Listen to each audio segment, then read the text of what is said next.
I feel like when you're an overthinker, you only overthink the things that are bad. Like, let's overthink some positivity, shall we? Fatima's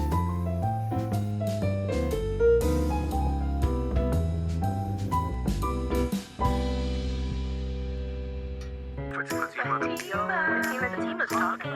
Fatima's talking. Wait, Fatima's talking? What is she talking? What's Fatima talking? Oh my gosh, Fatima's talking. Who's Fatima? Hey guys, I've been really alone. Like, my thing is, like, I've never really been bothered by being alone. Like, that's never really been an issue for me because I feel like I was an only child for the first 7 years of my life. I spent a lot of time in solitude and I know how to be comfortably alone. So it's never really been an issue. I don't want to say it's never been an issue, but it's never been a pressing concern not having people to hang out with because I know how to hang out with myself. I'm literally the coolest person ever. Like, learning how to be alone and spend intentional time with yourself, it's like, yeah, because like you're the coolest for real. Like, you just get me because you are me. I feel like lately I've just been yearning for, wait, hopefully you can hear me because this would be so embarrassing if you couldn't. I've been really like yearning for community. And solitude isn't something that's new to me. I'm a Virgo, to preface this, but it's been really, really bothering me lately. And I could not put my finger on it, but after much reflecting, as one does, I'm like, I think this is a period in my life where I'm ready to come out of like this like weird hermit mode.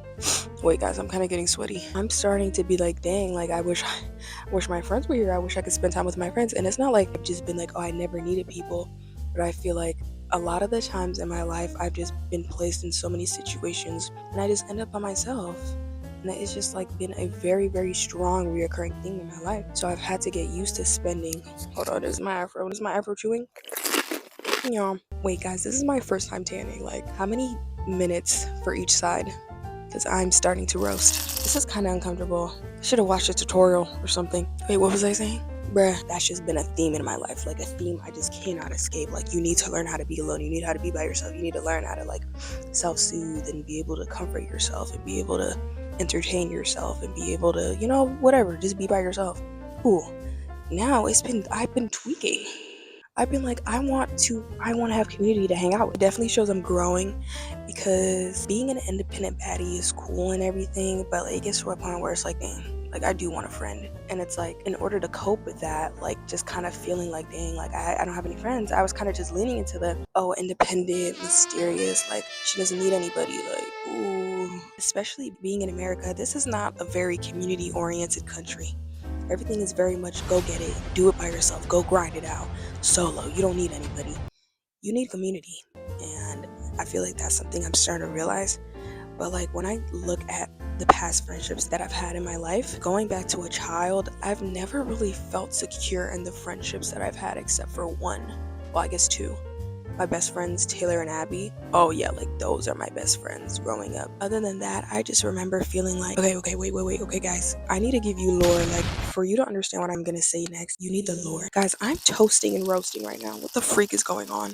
Do I get in the pool? Should I get in the hot tub? I don't know. It's not even bubbly. When I was a child, I was extremely outgoing. I was very much talkative. I was very much extrovert. Like, no part of me was introverted. Like, I was definitely in your face. Like, definitely full personality. Definitely life of the party. But growing up, especially in American schooling, a lot of that, like, my thing is like I'm smart. So it's like I would be, wait, I know I used to below my teachers, but when I would finish my work, because obviously I'd be like one of the first people to finish, I'd just be like, okay, like, what's tea, guys? Like, I'd just be talking to my friends near me, or I'd be talking to, or like, I'd really be talking to anybody who would listen. And I'm like, hey guys, so da-da-da-da. And my teachers were not going. They were like, Girl shush. please. Like, you guys in elementary school have like the little color like chart. It was like a long rectangle. The order was purple, green, yellow, orange, red, right? And each color had like a like a little connotation. So like everyone starts on green, but like throughout the day the teacher basically assesses your behavior. Like, if you're acting out, boom, you're on yellow. Act out again, boom, you're on orange. Act out again, boom, you're on red, and your parents are getting called home. Oh, like, and sometimes they even had blue. Like, it was weird. But if you acted great, you would be put on purple. And me, I'd say before fourth grade, me and yellow used to be like this. Like, yellow, it would be like a warning. I would be on yellow all the time because I literally would not stop talking. I just remember getting in trouble way more than like my classmates would, even the talkative ones. I'd be like, me and this girl are going yap for yap, and I'm the one that's being moved to yellow, and she gets a warning and she gets to stay on green. So it's like that would happen to me a lot. Like I knew when to be quiet, but like I was a talker.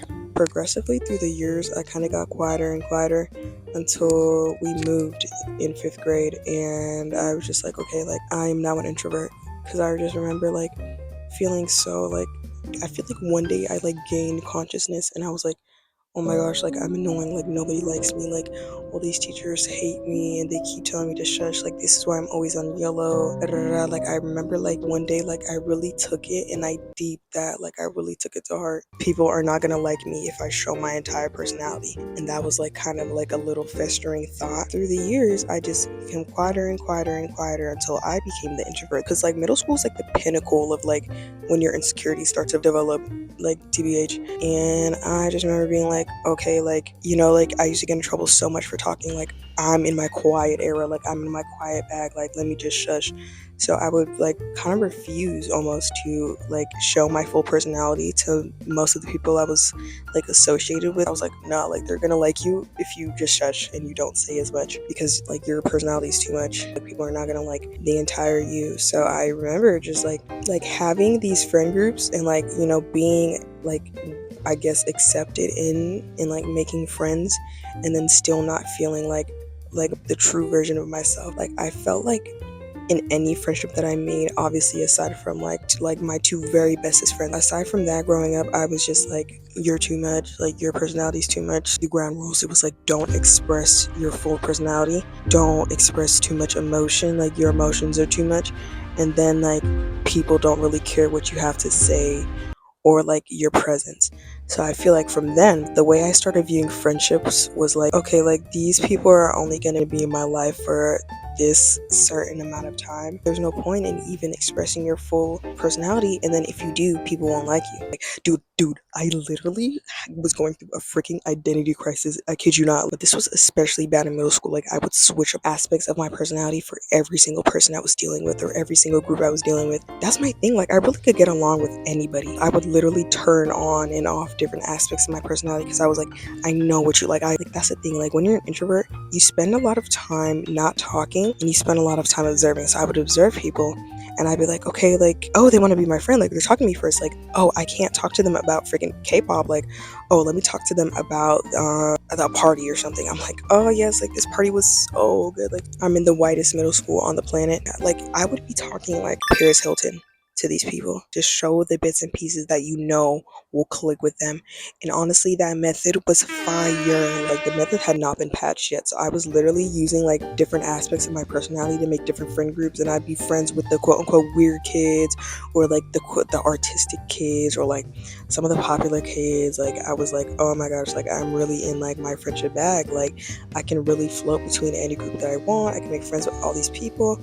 And like something about even having that many people that I was able to associate with, I still felt super, super hollow. And I was just like, what's tea? Like, really, what's tea right now? Like, what's tea? What's crumpet? Water breaks. I was literally like, oh, like I'm eating the girls up, but I literally feel empty and hollow inside, and all my friendships feel surface level. You know, this is like my 13, 12, 13, 14-year-old mind. Instead of being like, maybe I should sit with this and I should try to address why I'm switching up my personality for every single person I meet, I was like, no, like, keep the act going. It's fine, like just keep this going, because you finally have friends and you finally have people that care about what you say. I never really felt like super connected to the people I was making friends with, because like how can, that's my thing, how can you feel connected if you're not even like being vulnerable? Like that's how you build connections, platonic or romantic. So in my head I was like, well, wait, this sounds so evil, but I was just like, I don't really know if I like these people, because I refuse to be like my full self, and I don't know if these people really like me or if they like the part of them that I'm presenting that is tailored to them. So I was like, nah, I gotta keep this lie. I mean, I'm in this lie. Like I'm here, so I gotta keep this going. So I kept that going, and that kind of reinforced kind of like this idea of me not really holding value in the friend groups that I had or the friendships that I made. I was like, oh, I'm easily replaceable. I cannot explain to you how I got to this conclusion, but over time I started developing in my head like, oh, like, dang, like this must be how most people feel about their friends. Like in high school, I moved literally from Florida to freaking California. Like, are we kidding me? When it comes to the more recent years and things of that sort, it's been a thing where I'm kind of working through that feeling of being replaceable. You know, like people like you, people like your personality. Like you don't need to hide yourself behind like 13 different personalities to fit different people. Like people can accept the entirety of you, and like kind of coming out of that, and then literally, like I kid you not, be freaking betrayed like no one's business. These couple of recent years since like I moved to California, and I'm like, what the freak? So you're telling me, you're telling me right now that I spent my entire adolescence, my entire childhood, first I'm talkative, then it's I'm introvert because no one wants to hear me talk, and then it's I'm like switching my personality for everyone, and then it's okay, that's not good for you. You need to be yourself. Like you just need to be authentic to you. And I'm showing my full self and I'm putting myself out there and I'm getting literally backstabbed and hurt and betrayed. At that point, I'm like, bro, I decided to adopt the new mentality. The new mentality was this tan is not gonna be even at all, and my banana is getting bruised. Wait, I hope you can hear me. Okay. Amazing. Okay, cool. One, it's hard to make friends, and then two, I make the friends and then they do me so dirty. Like what the heck? So I was just like, okay, whatever. So I'm gonna continue to show my full personality, but I'll just know like I'm not putting nothing past anybody. Like the way people treat me, like I used to really deep it and I used to be like, is it something that I'm doing? Like is it like I don't know, like I used to very much be like, oh no, like you're just doing too much and that's why people just don't like you.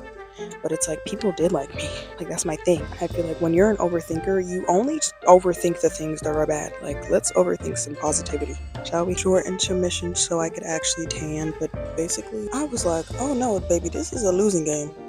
So in order to win, I win by being the most emotionally closed off, and I kind of saw it as like strength. Like, oh, like I don't really need friends. Like, obviously, it's cool to have friends, but I'm not sure if I'm going to be permanent in these people's lives or if they even value me from that point on. It was like I'm a floater. When it comes to taking on the floater friend persona, it can be a very, very slippery slope because you feel like you're protecting yourself by just being able to, like take these friendship breakups or switch between these groups, and it's not that deep, and I don't really feel it, but it's like you do.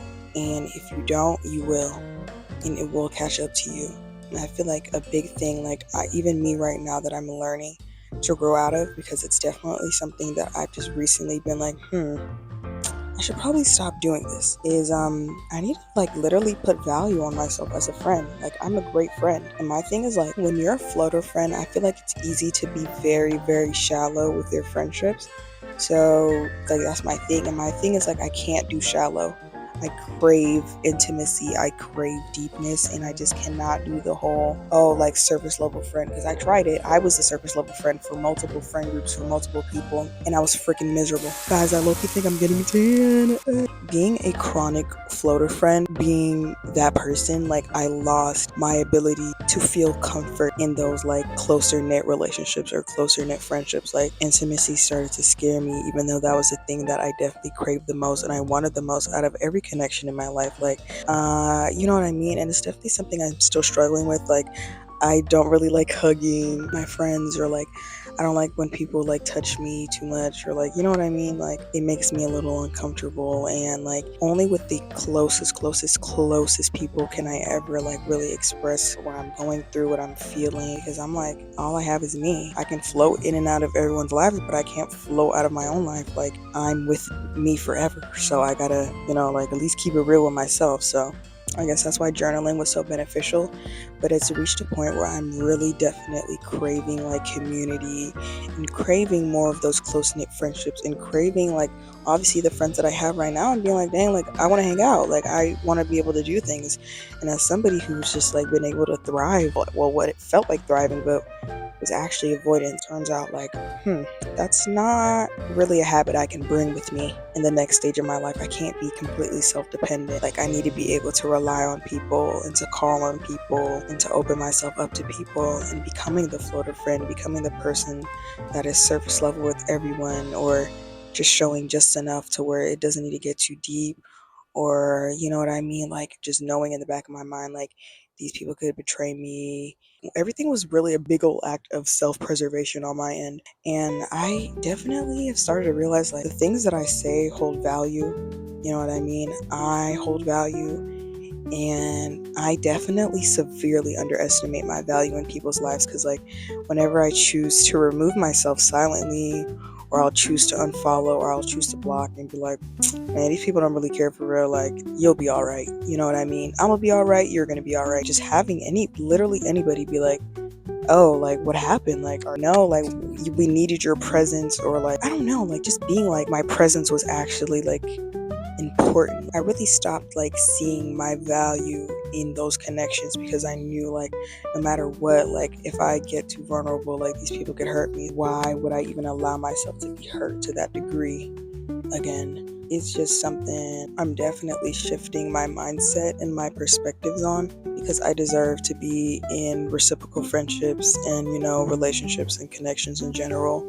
And like, I don't need to hide my personality, and I don't need a friend hop or group hop. You know what I mean? And it's never intentional. And I'm never going into it thinking, okay, well, I'm going to be friends with these people. I'm going to be so shallow. It's like, I'm trying my best. And like, any little instance of disrespect or like feeling, especially like overlooked, like that's my thing. Like I felt like consistently overlooked in my life.